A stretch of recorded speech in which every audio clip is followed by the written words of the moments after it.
Assalamualaikum warahmatullahi wabarakatuh. Alhamdulillahi binikmatil imani wal islam. Asyhadu an la ilaha illallahul malikul alam. Wa asyhadu anna sayyidana Muhammadan abduhu wa rasuluhu asraful anami wa khairul umam. Allahumma salli wa sallim wa barik ala sayyidina Muhammadi wa ala alihi wa ashabihi. Salata wa salama daimaini bilam pisom. Ayuhan nas ittaqullaha fis-sirri wal alan. Alhamdulillah pada Jumat hari ini kami dari KUA beserta Pak Ridwan, Pak Penghulu bisa berkunjung bersilaturahim ke masjid ini, Masjid Al-Fatah, Kampung Ciagra ya, Desa Sukalaksana. Pimpinan Kiai Haji Ujang Suryana. Alhamdulillah kami tanpa pemberitahuan terlebih dahulu langsung silaturahim ke masjid ini. Alhamdulillah ya. Yang pertama kami mengajak bahwa masjid ini adalah Masjid Al-Fatah, pembuka daripada kebaikan Al-Fatah. Fungsikan masjid ini sebagai pusat ibadah ya.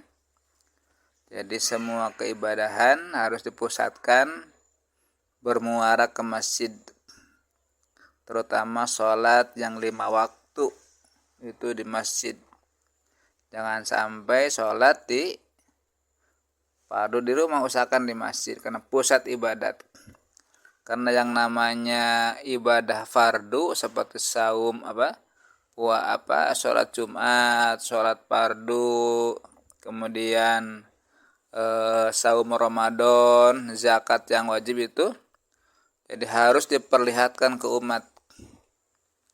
Jangan sampai ibadah kita yang wajib orang lain tidak tahu. Ya akhirnya akan muncul suatu suudzon dan fitnah. Orang muslim kenapa nggak pernah ke masjid, padahal di rumahnya dengan keluarganya, dengan anaknya getol beribadah tapi tidak ke masjid, menjadi suatu fitnah ya. Harus ke masjid, terkecuali sholat sunat ya, duha, tahajud ya silakan di rumah, lebih baik di rumah. Kalau yang nampar rumah usahakan di masjid ya. Begitupun semua saum Ramadan ya, diperlihatkan kepada umat, saya ini saum Ramadan. Jangan sampai orang lain tidak tahu saum Ramadan teh, harus tahu orang lain teh, itu syiar. Kemudian zakat, orang lain harus tahu. Kalau tidak zakat, kalau tidak tahuan masyarakat kita berzakat, timbul fitnah. Orang benghar kok tidak zakat padahal dermawan, ngan cuman cara memberikannya orang lain tidak tahu, kan jadi fitnah. Sekali lagi, mari kita ramaikan masjid ini dengan sholat berjamaah di masjid.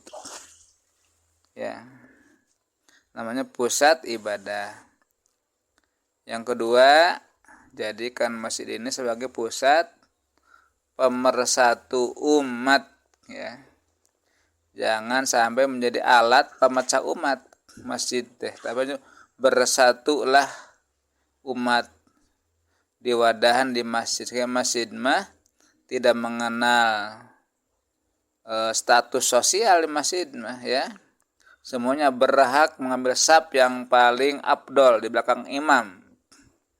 Rek nu miskin, anu beunghar, yang kaya, yang itu berhak. Nggak ada kafling, meskipun pejabat misalkan ya datang ke masjid kesiangan ya sok bayahan di belakang, nggak usah tolong ini khususkan untuk pejabat dia kosongkan, nggak usah di masjid mah ya. Pakai pusat pemersatu umat, semua dia hadapan semuanya sama dengan hadapan Allah SWT, bersatu padu sesuai dengan perintah Rasulullah, kunu ibadallahi ikhwana. Jadilah kalian sebagai hamba Allah yang bersaudara sumaduluran. Jadi perintah Rasul, jadikanlah pribadi kalian sebagai hamba Allah, jadi ahli ibadah, ahli masjid, tapi ikhwana yang bersaudara. Jadi umat Islam harus bersatu padu, bersaudara. Jangan gontok-gontokan, jangan berpecah belah ya. Wa'tasimu bihablillahi jami'a wala tafarraqu. Jangan bercerai-berai. Bersatu pada umat Islam. Kan yang timbulnya perpecahan urusan dunia.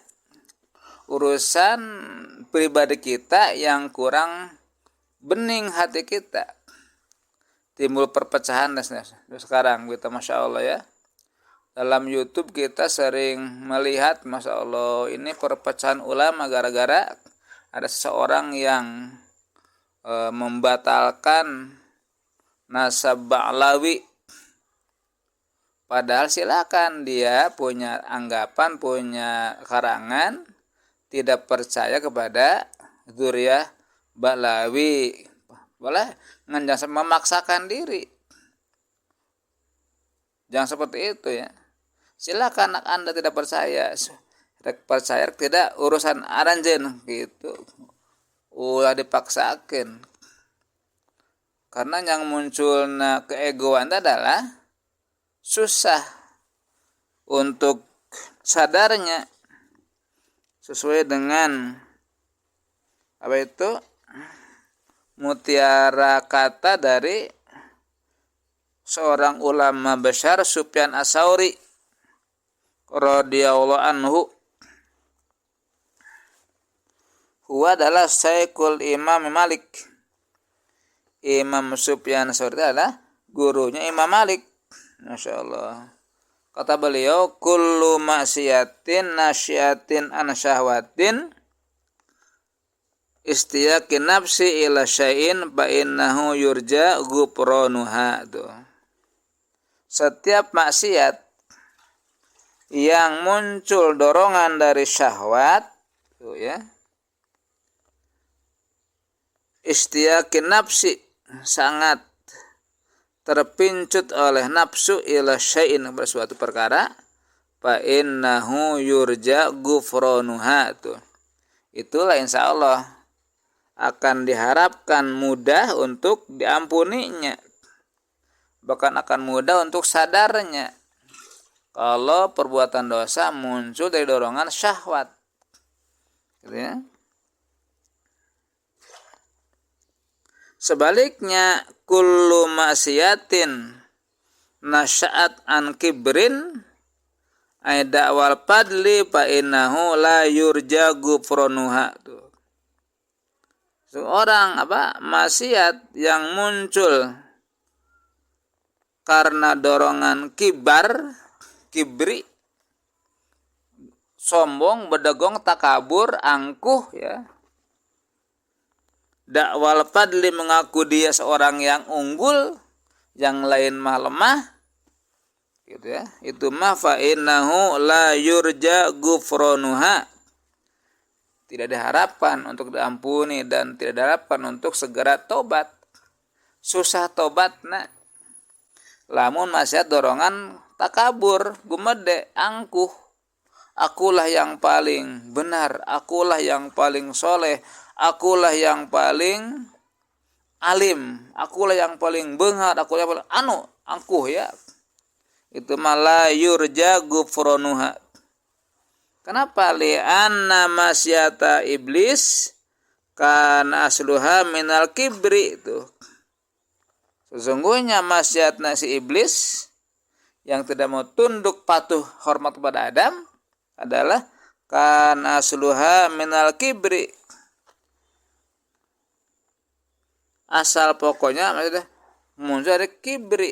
Ketika Allah berfirman untuk merintah kepada para malaikat semuanya, usjudu li Adam. Fasajadu illa iblis.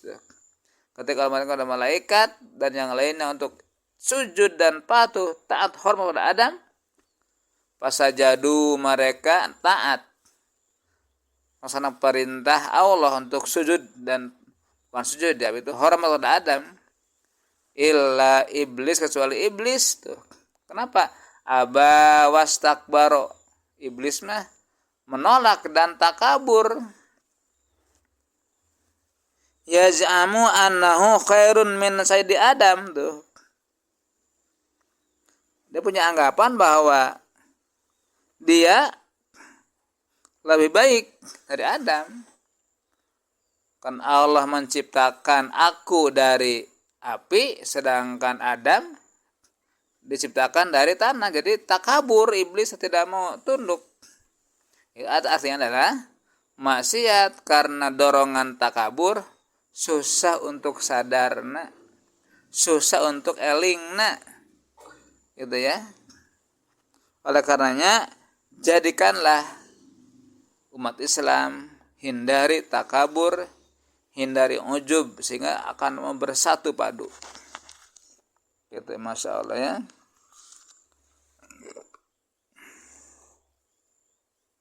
Udah Rasulullah tahasadu wala tabagodu wala tajassasu wala apa? Walakin kunu ibadaul ikhwana ya. Wala la tahasadu. Janganlah kalian saling hasud. Wala tabagodu, jangan saling membenci. Wala tajassasu, jangan saling tajassus, mencari aib orang lain. Walakin kunu ibadallah ya ikhwan. Tapi jadilah kalian sebagai hamba Allah yang ikhwana, yang bersaudara. Ya, kami mengharapkan lagi masjid pemersatu umat, jangan sampai menjadi pecah belah. Ya. Satu, pusat ibadat, kita ramaikan masjid dengan ibadah. Kemudian pusat persatuan umat. Ya. Kemudian yang ketiga adalah pusat pembinaan umat. Jadi kalau masih sebagai pengajian ya, rutinan, mingguan, syahriahan, ada kultum dan sebagainya, masya Allah ya. Ramai masjid deh. Sekali lagi inti nama saya mengajak kepada DKM semuanya, mari jadikan, bersihkan diri kita dari sifat-sifat takabur, sifat ujub, supaya kita bersih hati kita ya, masya Allah. Dalam sebuah keterangan juga dalam hadis qudsi kalau nggak salah ya, kam min abidin qad afsadahul ujbu, berapa banyak, saking banyak, kam min abidin, banyak ahli ibadah, satu kacawat agatol tahajud, gato salat duha, gato salat berjamaah, ahli ibadah qad afsadahul ujbu. Qad, alamun qad masuk fil madi li tahqiq, sungguh, qad afsada, sungguh meruksak, hu kepada ahli ibadah, al ujbu, ujub itu. Akulah, jadi orang ahli ibadah banyak yang diruksak oleh sifat ujubna. Mari hindarkan, bersihkan dari kita sifat ujub, supaya kita mau introspeksi diri masing-masing, supados betul-betul ahli ibadah, baik bersatu dan berukhuwah. Kemudian kita ramaikan masjid untuk pembinaan umat. Insya Allah saya dari KUA akan muasakah ibadah, itu akan mungkin beberapa kali, cuman mual masihan wartos atau rojol ya, kayak cara ayeuna kan ya. Simkuring terang ngawartosan, lamun ngawartosan mesti disuguhan, gitu ngareuweuhkeun DKM. Itu rojol tadi gitu lah. Alhamdulillah terus mapai ke masjid ya, Cikawung, kemudian kemarin sampai Ustadz Ujang juga ya di Cimapag, Cibengang tuh, hampir sebenarnya nggak apa-apa ya, masjid-masjid ngantar ngawartosan torojol be. anu jumlik atau napi anu pangaosan malam, anu pangaosan asar, sing beureut lamun aya waktos osok norojol sumping tara ngawaktosan nya. Pados asli jamaahna teh sareng alim ngariweuhkeun ya ka jamaah. Sang simkuring mah tara napi amplop ti pangaosan DKM kumargi kewajiban simkuring kanggo ngabina jamaah keagamaan sakecamatan teh magina KUA kantor urusan agama ya bukan awewe sanes nikahkeun wungkul.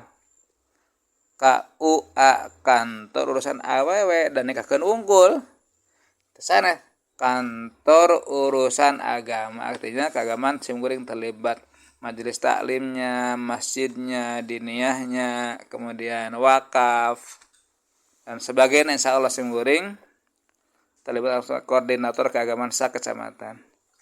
Rupina sakitu tentang silaturahim simkuring ka jamaah mudah-mudahan jadi wasilah urang panjang umur, sehat walafiat, berkah dalam segala hal. Akhirul kalam. Assalamualaikum warahmatullahi wabarakatuh.